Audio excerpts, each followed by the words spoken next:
Nainshi Sharma and I am going to present a beautiful self-composed poem on the topic Father's Day. Opened my eyes for the very first time. You were looking at me with a big smile. You picked me up and started staring. This showed me you will be caring. Used to walk with my knee down. You taught me how to walk on the ground.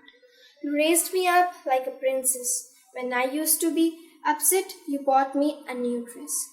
Walking holding your hand, you told me how to take stand.